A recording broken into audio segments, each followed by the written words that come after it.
Hey guys, my name is Zach. Welcome to the Joy of Hobbying. Today we're going to look at some budget water effects ideas, and we're going to be using a rectangular base from Hobby Lobby. We're going to start here with a drill bit, and we're going to start our hole for a dynamic stand. And we're using the electrical tape here as a depth gauge so that we don't drill through to the bottom of the base.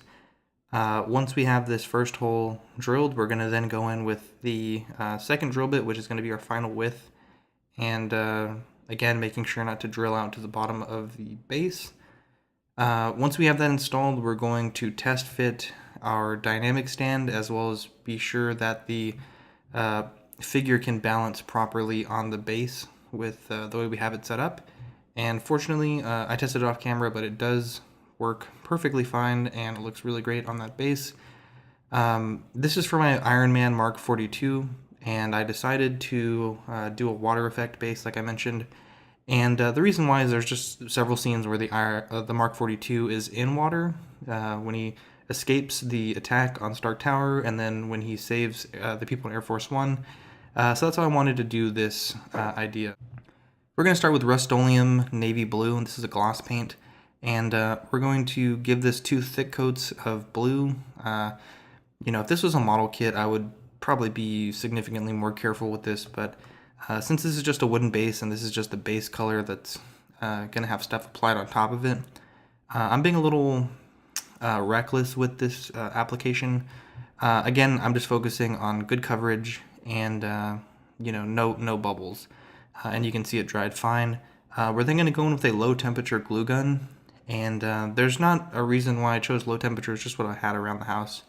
But we're going to start applying beads of hot glue to our base, being sure to get as close to the corners as we can. And, this is a little tedious, but you want to take your time. You can see there I got a little string on the base, and in order to clean those up, I'm using a clicker torch to, pretty much just melt the strings back into the base. This works surprisingly well. I don't know if this is safe. I assume it is. It's hot glue. But don't quote me on that, and if you're a kid, ask your parents' permission. But yeah, so it's looking pretty good right now. I'm actually really stoked with it. We're then going to go in with some apple barrel white, and we're going to start basically stamping the surface of this base to sort of create that effect like when waves break, or turbulent seas, you get that white foamy effect, and we're basically using that to create movement on this base. I was really surprised with how good this turned out. Not that I thought it was going to turn out bad, but for the amount of time that it took me to do this base and the cost, which was, $2, I had the hot glue lying around and the paints. It just turned out really good. I've been really wanting to do water effects for a while. I've tried resin, I've tried traditional water effects, I've tried Mod Podge. And I didn't really like any of those, but the hot glue, in my opinion, just looks really good.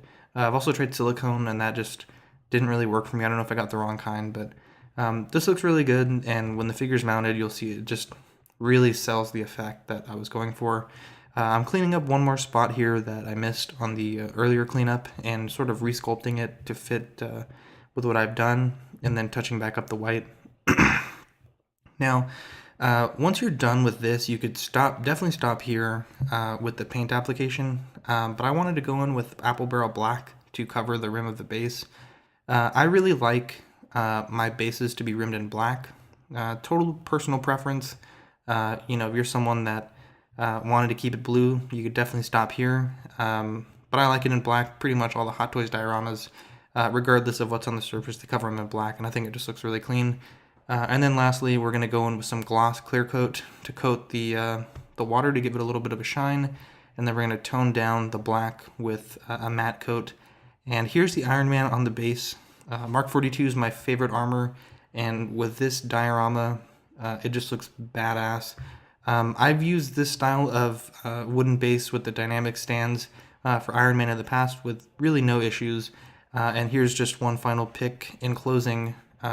Great base, really easy to do. If you have any questions, let me know. Thanks for watching. Hopefully you learned something.